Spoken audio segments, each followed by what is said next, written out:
तस्मै ज्येष्ठाय ब्रह्मणे नमः। सर्वेषां विदुषां मम चित्ते च वर्तते। वन्दे तं वेदपुरुषं धियो यो न प्रचोदयात्। मंच पर विराजमान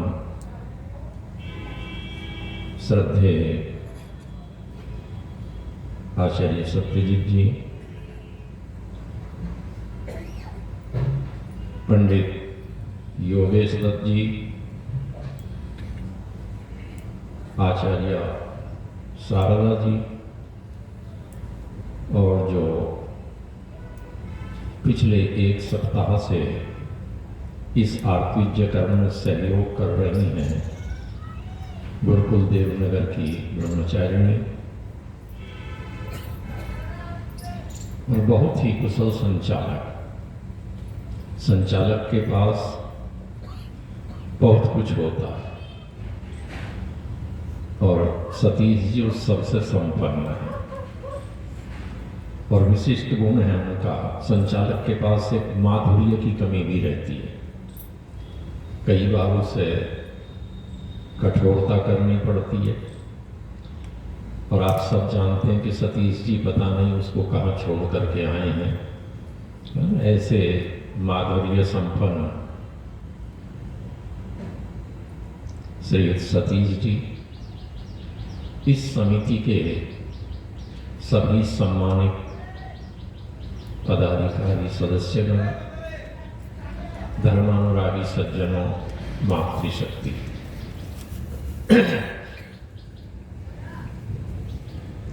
अभी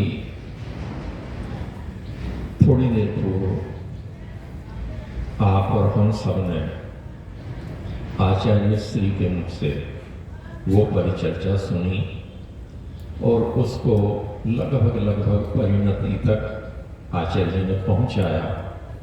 पिछले एक सप्ताह से जिसका आप आनंद ले रहे थे, आचार्य जी बात कर रहे थे सफलता की। अब वो सफलता कौन सी है, इसको थोड़ी देर के लिए पीछे छोड़ देंगे। जीवन में कौन ऐसा व्यक्ति है जो सफल नहीं होना चाहता? सोचकर देखिए, इस सभागार में जितने हम उपस्थित हैं, हम में से कोई ऐसा व्यक्ति है जो ये कामना करता हो कि मैं जीवन में असफल हो जाऊं? निश्चित रूप से कोई नहीं मिलेगा जो कहे मैं असफलता की कामना करता हूं। किंतु सफलता की कामना करते हुए कितने व्यक्ति जीवन में सफल होते हैं, इसका पता 18 वर्ष 20 वर्ष की अवस्था से लेकर के और अंतिम अवस्था तक हम सबको होता रहता है।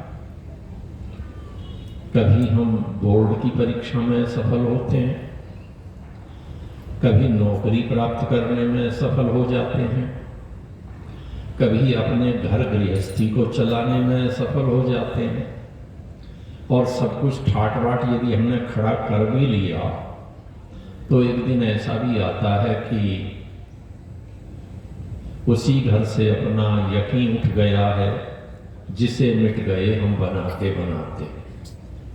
वो भी तो स्थिति हमारे जीवन में आती है, सोचते हैं क्या किया हमने, क्या बनाया, क्या हुआ, जिनको पाला पोसा क्या था, कुछ नहीं।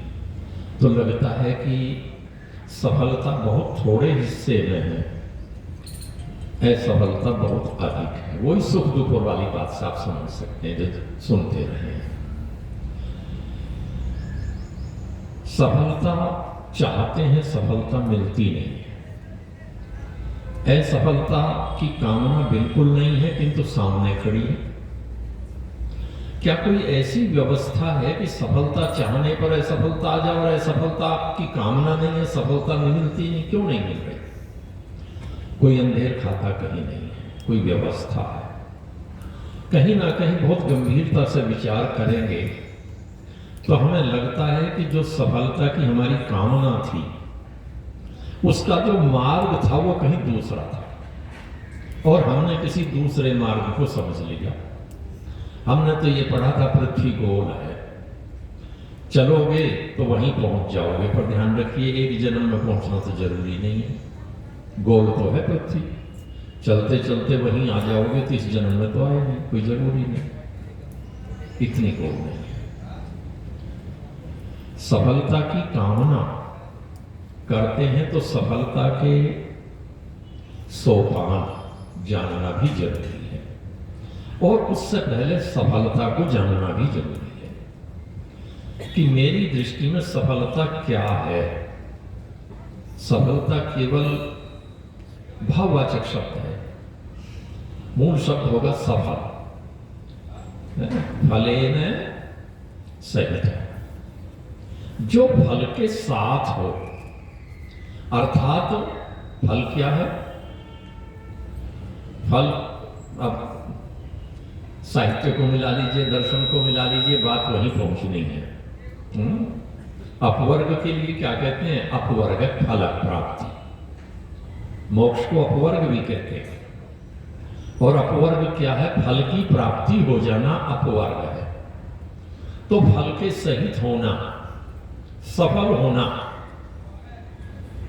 अब वो सफलता क्या है, पहले तो उसको जान लेना, फिर उस सफलता के सोपान क्या है, वो कितने स्तर की सफलता है, उसका पहला स्तर क्या है, दूसरा, तीसरा, चौथा, पांचवा। जैसे हम किसी ऊंचे भवन पर पहुंचना चाहें, ऊंचे स्थान पर जाना चाहें, तो कुछ सीढ़ियां बनी हुई हैं, स्टेप बने हुए हैं। हमने भी तो स्टेप ही कह रहे हैं ना, तो स्टेप बने हुए, सीढ़ियां बनी हुई हैं। पहाड़ पर जाते हैं तो पहले नीची पहाड़ी, फिर उससे ऊपर की पहाड़ी, फिर उससे ऊपर की पहाड़ी, और तब कहीं जाकर के शिखर तक पहुंचते हैं और शिखर पर पहुंच करके कहते हैं कि मैं यहां पहुंच गया। तो ये जो सफलता है, इस सफलता को हम अलग अलग ढंग से देखते हैं, अलग अलग दृष्टि से देखते हैं।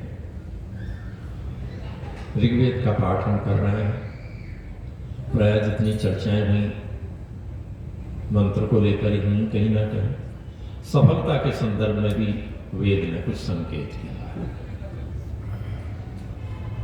कि हम सफल तो हो सकते हैं, कैसे और किस किस स्तर की सफलता है। छोटा सा मंत्र है, यज्ञम चनस्तन्वम च प्रजाम चादित्यैरिंद्र सहची कल्पवाती। दूसरे स्थान पर थोड़ा सा पाठ भेद है मंत्र में, सहसी सधातु,